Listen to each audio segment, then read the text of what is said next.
தமிழ்நாடு எப்போதுமே சிந்திக்கிற ஒரு கூட்டம்னு அந்த பேர்லாம் போயிருச்சு. எங்களுக்கு வெளியே சொல்ல முடியலப்பா. அந்த கூட்டம்லாம் இல்லை, அது வேற பக்கம் நிற்குது. அப்படி போய் திரும்பி போனீங்கன்னா ஒரு தேட்டர் இருக்கும், அங்கே நிற்குது. இங்கே இல்லை. நாங்க ரொம்ப நல்லவங்க நல்லவங்க, நாங்க நல்லவங்க எல்லாம் கிடையாது. நாங்க நல்லவங்களுக்கு நல்லவங்க. காவல்துறை அடிக்கிறான், ராணுவம் அடிக்கிறான். இங்க இருக்கிற காவல்துறை கோச்சுக்காதீங்க, அடிக்கிறான்னு ஒருமையில பேசுறேன்னு. அடிக்கிறவன் அடிக்கிறான்னு தான் சொல்ல முடியும், அடிக்கிறாங்கன்னு நான் மரியாதை கொடுக்க முடியாது. ஒரு பெண் போறாங்க, அந்த பெண்ணோட பின் பகுதியில் லத்தியை வச்சு ஒருத்தர் குத்துறான். இவங்கதான் பாரத மாதா பத்தி நமக்கு பாடம் எடுத்துக்கிட்டே இருப்பாங்க. ஒரு நாள் ஒரு அரசியல்வாதி அடிக்க முடியுதா? ஒரு நாளாவது அடிச்சிருக்கீங்க நீங்க? இது வரைக்கும் ஏதாவது ஒரு எம்எல்ஏ, எம்பி, மந்திரி மண்டை உடைஞ்சு போய் பார்த்திருக்கீங்களா? நீங்க அடிச்சிருக்கீங்களா?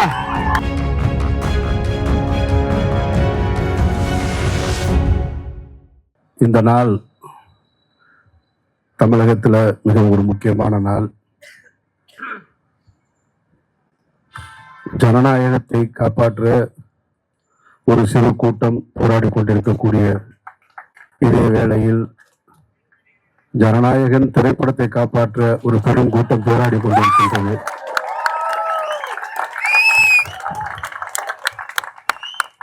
அந்த கூட்டம் இதைவிட பெரிய கூட்டமாக இருக்கலாம், ஆனால் இந்த கூட்டம் அவர்களை விட அறிவார்ந்த கூட்டம் என்பதை அவர்களுக்கு நான் சொல்லிக் கொள்கிறேன்.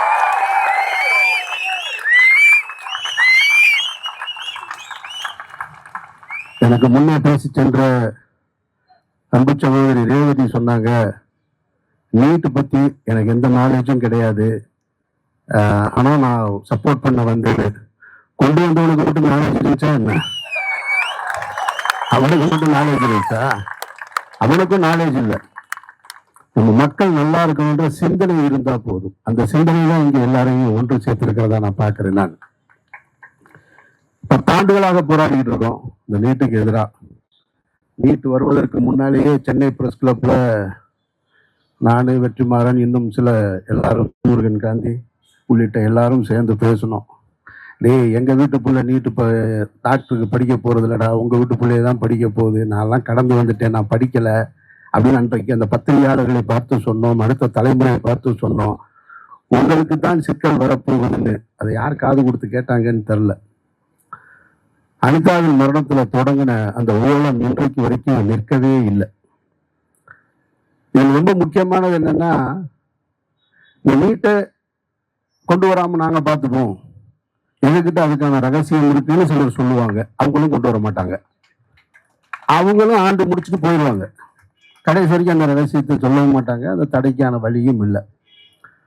அனிதாவின் மரணத்திற்கு ஆதரவு கொடுப்பதற்காக வீட்டுக்கு சென்றவர்களும் இருப்பாங்க அதிகாரத்துல, அவங்களும் செய்ய மாட்டாங்க.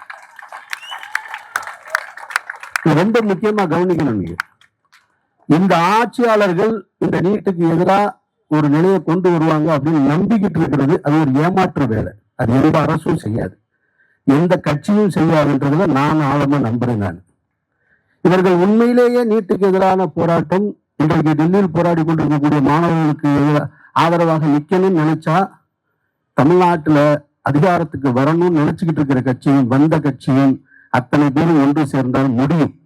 ஆனா அவங்க செய்ய மாட்டாங்க.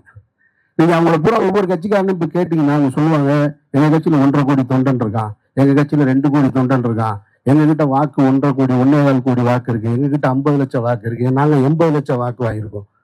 எங்க உங்க உறுப்பினர்கள் எல்லாம் போனாங்க இப்போ? அப்ப நீங்க சொன்னா கேட்பாங்கல்ல, அவங்க சொல்ல மாட்டாங்க. அவங்களுக்கு அரசியல் என்பது பிழைப்புவாதம். அதனால அவங்க அதை தொடர்ச்சியா செஞ்சுக்கிட்டே இருப்பாங்க அவங்க. ஆனால் இந்த அதிகாரத்தை எதிர்த்து ஒவ்வொரு முறையும் நின்று கொண்டிருப்பது உங்களை போன்ற நம்பிக்கை கொண்ட கூட்டம் மட்டும்தான். இந்த கூட்டம் தான் அவர்களை எதிர்த்துக்கிட்டே இருக்கும். முன்னால் நான் வந்த பொழுது பேசிக் கொண்டிருந்த சகோதரர் ஜேம்ஸ் வசந்தன் சொன்னாரு, தமிழ்நாடு எப்போதுமே சிந்திக்கிற ஒரு கூட்டம்னு. அந்த பேர்லாம் போயிருச்சு, எங்களுக்கு வெளியே சொல்ல முடியலப்பா.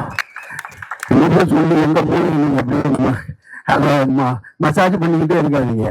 அந்த கூட்டம்லாம் இல்லை, அது வேற பக்கம் நிற்கிது. அப்படி போய் திரும்பி போனீங்கன்னா ஒரு தேட்டர் இருக்கும், அங்கே நிற்கிது. இங்க இல்லை. அதெல்லாம் இருந்தது. அந்த கூட்டத்தை ஒருத்தர் எடுத்துட்டு போயிட்டாரு. இவன் அப்படிதான் மூலச்செலவை செஞ்சுக்கிட்டே இருப்பான். ஒண்ணு மதத்தை சொல்லி இழுத்துட்டு போவான், இல்ல சாதியை சொல்லி இழுத்துட்டு போவான், இல்ல வேற ஏதோ ஒரு கவர்ச்சியின் மூலமாக இழுத்துட்டு போயிடுவான். அப்புறம் இன்னும் சொல்லும் போது சொன்னாரு, ஜேம்ஸ் வசந்தன் சொன்னாரு, நாங்க வன்முறையை கையில எடுக்க மாட்டோம் அப்படின்னு. இதுதான் ஆபத்து. உங்களை நீங்களே சாத்வீக முறையில நாங்க ரொம்ப நல்லவங்க நல்லவங்க நல்லவங்கன்னு எவன் நாளைக்கு சொல்லி ஏமாத்துவீங்க. அடுத்த தலைமுறை சேர்த்து ஏமாத்துவீங்களா? அதாவது என் வீட்டுக்குள்ள கருணாக அடிச்சா கூட, கடிக்கும் போது நான் அடிச்சா கூட அதை வன்முறைன்னு சொல்லி தருவீங்க பாருங்க. அது ரொம்ப ஆபத்துன்னு நான் நினைக்கிறேன். அடங்க மறு அக்கு மொழி புன்முறைகளும் திருச்சி.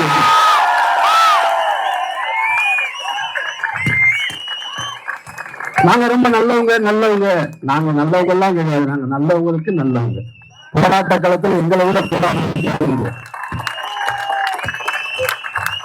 நடந்துட்டு இருக்கிற அந்த டெல்லியில் நடந்துகிட்டு இருக்கிற அந்த கொடுமைகளை பார்க்கும் போது அடிக்கிறான். காவல்துறை அடிக்கிறான், ராணுவம் அடிக்கிறான். இங்க இருக்கிற காவல்துறை கோச்சுக்காதீங்க, அடிக்கிறான்னு ஒருமையில பேசுறேன்னு. அடிக்கிறவன் அடிக்கிறான்னு தான் சொல்ல முடியும். அடிக்கிறாங்கன்னு நான் மரியாதை கொடுக்க முடியாது. எதுக்குடா அடிக்கிற? அவன் என்ன கேட்டான்? அவன் கலவரக்காரனா? அவன் தீவிரவாதம் செய்ய வந்தானா? அவன் என்ன எதுக்கு வந்தான்? அவனுடைய உரிமையை கேட்டு வர்றான். உங்க வீட்டுல யாரும் பிள்ளையெல்லாம் படிக்கலையா? உங்க சொந்தக்காரர் யாருமே படிக்கிறது இல்லையா? நீ படிச்சு வரலையா? இன்றைக்கு அடித்து கொண்டிருக்கிற அந்த காவலர்களும் துணை ராணுவமும் உனக்கு ஒரு எக்ஸாம் வச்சிருப்பாங்கல்ல. நீ ஒரு எக்ஸாம் வச்சுதான் எழுதிட்டு வந்த இந்த இடத்துக்கு. உன்னோட எக்ஸாம் பேப்பர் லீக் ஆயிருந்தா அதுல வேற ஒருத்தன் வந்திருந்தா உனக்கு எவ்வளவு வலிச்சிருக்கும். அந்த வலி தானே அவனுக்கு இருக்கு. அந்த வலியை உணர மாட்டீங்களா? உங்களுடைய அதிகாரிகள் உங்களை அடிக்க சொன்னாங்கன்னா அடிக்கணுமா? வீட்டுக்குள்ள உங்க பேச்சு கேட்கல அப்படின்னா அடிப்பீங்க. கம்பு கொண்டு இப்படி அடிப்பீங்க? அடிக்க மாட்டீங்கல்ல. இப்ப யாரு பத்த பிள்ளையோ நினைச்சு அடிக்கிறீங்க. உன் பிள்ளை இன்னொரு இடத்துல இருக்கு, அதை பத்தி கொஞ்சமாவது யோசிக்க வேணாமா? எதுக்கு அடிக்கிற? ரத்த வரலாறு அடிக்கிற? கேவலமா நடந்துக்கிறீங்க. ஒரு பெண் போறாங்க, அந்த பெண்ணோட பின் பகுதியில் லத்திய வச்சு ஒருத்தர் குத்துறான். இவங்கதான் பாரத மாதா பத்தி நமக்கு பாடம் எடுத்துக்கிட்டே இருப்பாங்க. இவங்கதான் பாடம் எடுப்பாங்க. இதுல ரொம்ப முக்கியமான இன்னொன்னு கவனிச்சீங்கன்னா தெரியும் உங்களுக்கு. அடிக்கிறவரும் இந்து, அடி வாங்குறவனும் இந்து. இப்ப அவனுக்கு அது தெரியாது. இப்ப சொல்ல மாட்டான் நாமெல்லாம் ஒரே இந்துன்னு. இப்ப பேசவே மாட்டான். ஒன்றை மட்டும் புரிந்து கொள்ளுங்கள் சகோதர சகோதரிகளே, இங்க இருக்கக்கூடிய கட்சிகள் நம்மளை காப்பாற்றும் அப்படின்னு நினைக்கிறதே அது ஒரு ஏமாற்று வேலை. வெளியில போராடிட்டு இருக்காரு ராகுல் காந்தி, போராடுறாரு. ராகுல் காந்தி மேல எனக்கு ஒரு பெரிய நம்பிக்கை இருந்தது. வருங்கால இந்தியாவை வளமா நடத்திட்டு போவாரு அப்படின்னு ஒரு நம்பிக்கை இருந்தது. அதாவது சமீப காலமாக அவருடைய நடவடிக்கைகளை பார்க்கும்போது அந்த நம்பிக்கையும் தோத்து போச்சு.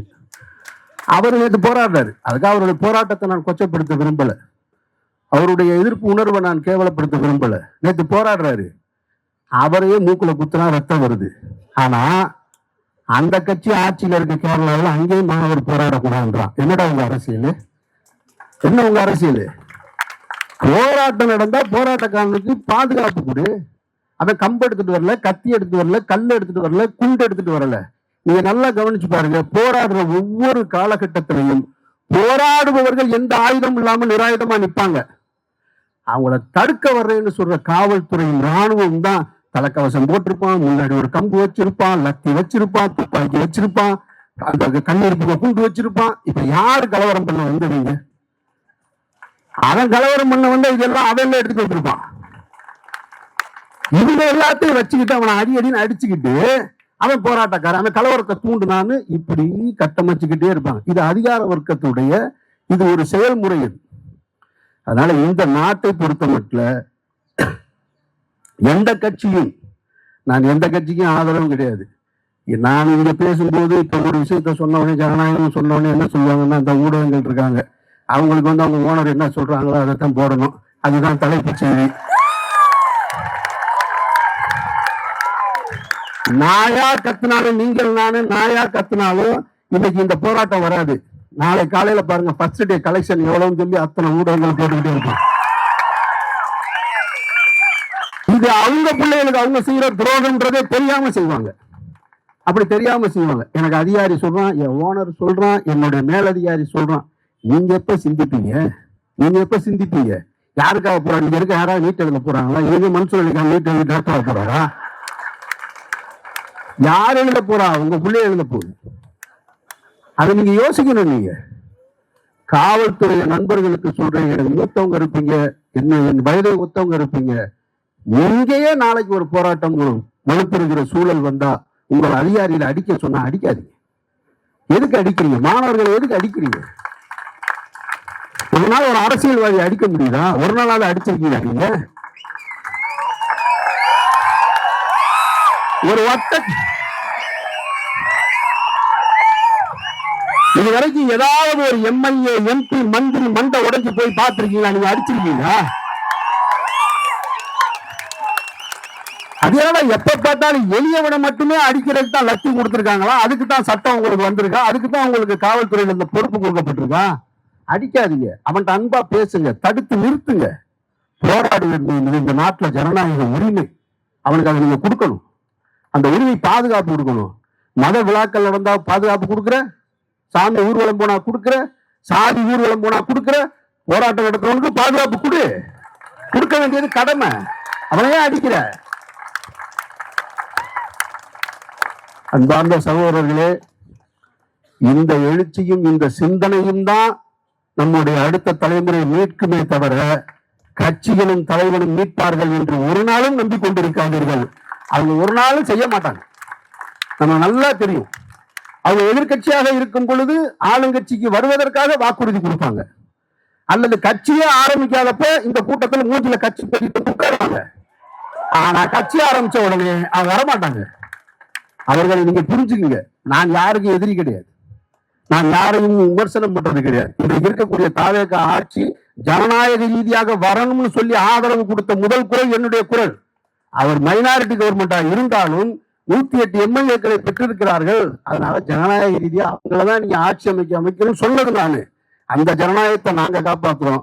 எங்களோட ஜனநாயகத்தை காப்பாற்ற நீங்க எங்களோட இருங்கன்னு தான் உங்ககிட்ட கேட்கிறோம். உடனே இதை விஜய்க்கு எதிராக திருப்பி விட்டாரு, அமீர் விஜய்க்கு எதிராக பேச்சு, இந்த அது ஒரு கம்ப்ளைண்ட் ரெடி பண்ணிருப்பாங்க. நான் யாருக்கும் எதிரானவன் கிடையாது. அராஜகம் செய்கின்ற, அநீதி செய்கின்ற அரசுக்கு என்றைக்குமே எதிரானவன், மக்களுக்கு ஆதரவானவன். அந்த அடிப்படையில தான் இந்த கூட்டத்தில் கலந்திருக்கேன். வாழ்த்துக்கள். இதை நடத்தின அத்தனை சகோதரர்களுக்கும் ஜெய் பீம், அல்லாஹ் அக்பர்.